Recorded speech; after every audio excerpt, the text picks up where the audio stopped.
Halo semua, perkenalkan nama lengkap saya Silvi Ayuwila, NIM 22190041.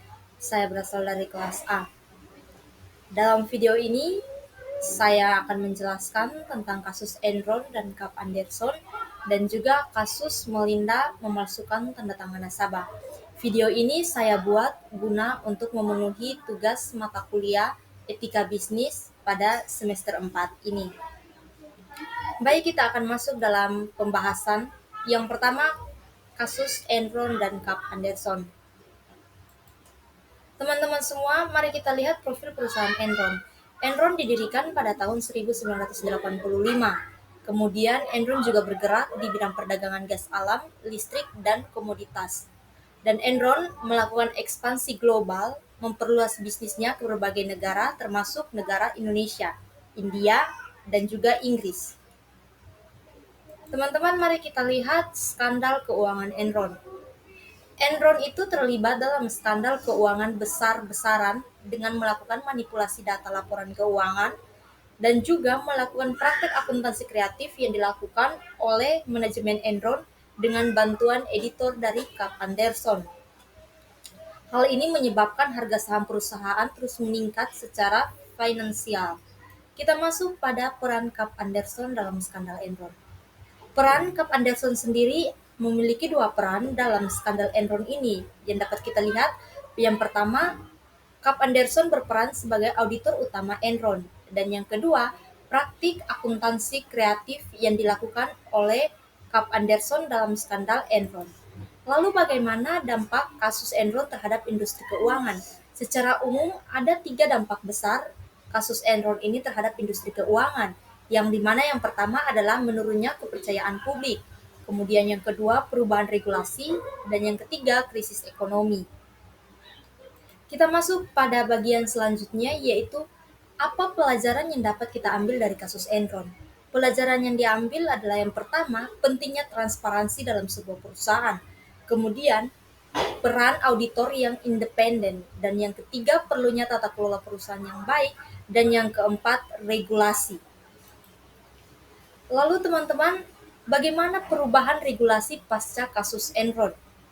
Yang pertama di sini, sejak kasus Enron, ditetapkanlah Undang-Undang Sarbanes-Oxley. Kemudian audit yang lebih ketat, pengungkapan yang komprehensif, dan juga peningkatan tata kelola. Lalu bagaimana pentingnya tata kelola perusahaan yang baik? Pentingnya tata kelola perusahaan yang baik ada 3, dibagi menjadi 3. Yang pertama akuntabilitas, yang kedua transparansi, dan yang ketiga kepatuhan. Lalu tanggung jawab editor dalam mencegah skandal keuangan dibagi menjadi 4. Yang pertama independensi, dan yang kedua skeptisisme profesional, yang ketiga pelaporan transparan, dan yang keempat penerapan standar audit. Lalu bagaimana langkah-langkah untuk mencegah kasus serupa di masa depan yang seperti terjadi pada Enron? Di sini saya mencatat ada 4 langkah-langkah yang perlu dilakukan. Yang pertama, kita harus memperkuat tata kelola perusahaan.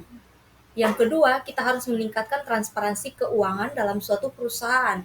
Yang ketiga, kita harus menegakkan aturan etika, khususnya profesi akuntan. Dan yang keempat, kita harus memperbaiki sistem pengawasan auditor. Lalu bagaimana kesimpulan yang dapat kita ambil dari kasus Enron? Kasus Enron dan Kap Anderson menggambarkan bahwa bagaimana kegagalan etika bisnis dan tata kelola perusahaan dapat mengakibatkan kerugian yang signifikan, bukan hanya bagi perusahaan itu sendiri, tetapi juga pasar keuangan secara keseluruhan. Lalu bagaimana pelajaran yang dapat kita ambil?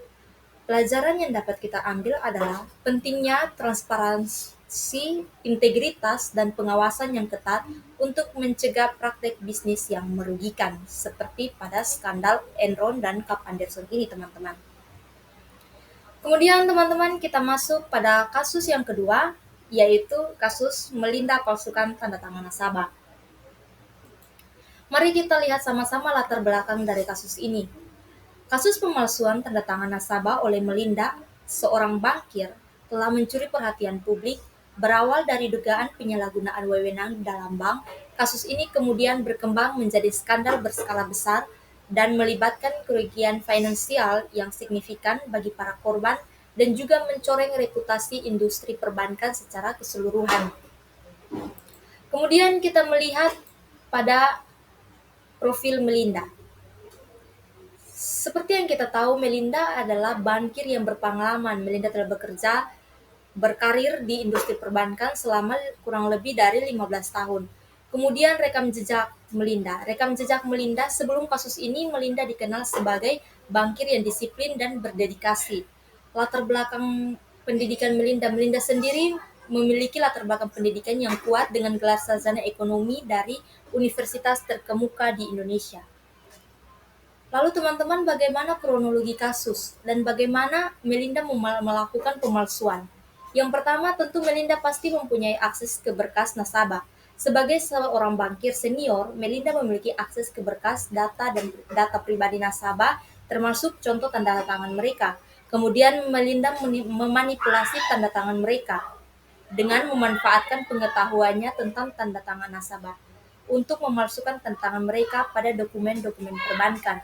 Kemudian setelah melakukan akses dan memanipulasi tanda tangan, Melinda mengajukan pengajuan penarikan dana secara besar-besaran dari rekening nasabah tanpa sepengetahuan mereka. Lalu teman-teman, seperti pada kasus Enron, bagaimana juga dampak kasus dari Melinda ini? Dampak kasus dari Melinda ini adalah kerugian pada nasabah dan juga bank. Kasus pemalsuan tanda tangan yang dilakukan Melinda telah menimbulkan dampak yang sangat besar, baik bagi nasabah maupun bagi industri perbankan secara keseluruhan, baik itu kerugian finansial yang dialami oleh para nasabah maupun oleh perbankan. Kemudian kita masuk pada investigasi dan penanganan kasus atau peran pihak-pihak berwenang dibagi menjadi 4. Yang pertama, peran pihak kepolisian, kemudian peran dari audit forensik bank, yang ketiga perlindungan nasabah, dan yang keempat koordinasi pihak berwenang. Kita masuk pada aspek hukum. Jenis tindakan pidana apa dan sanksi yang akan dikenakan kepada Melinda?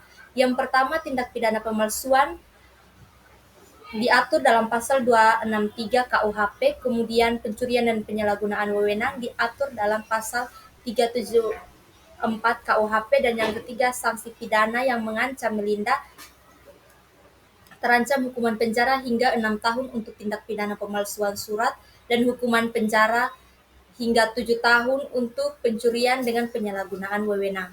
Kita masuk pada pencegahan yang dapat kita lakukan untuk langkah-langkah pengamanan tanda tangan. Yang pertama, peningkatan protokol verifikasi, yang kedua, pelatihan karyawan, yang ketiga, audit internal yang ketat, dan yang keempat, sistem pelaporan dini.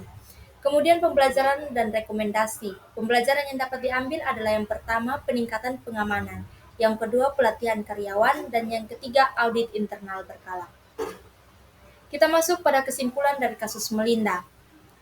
Kasus pemalsuan tanda tangan yang dilakukan oleh Melinda menjadi peringatan keras bagi industri perbankan untuk senantiasa menjunjung tinggi integritas dan penerapan prinsip kehati-hatian dalam setiap proses. Hanya dengan komitmen kuat terhadap tata kelola yang baik, sistem pengamanan yang kokoh, dan budaya organisasi yang berintegritas, industri perbankan dapat mempertahankan kepercayaan masyarakat dan terhindar dari risiko serupa di masa depan.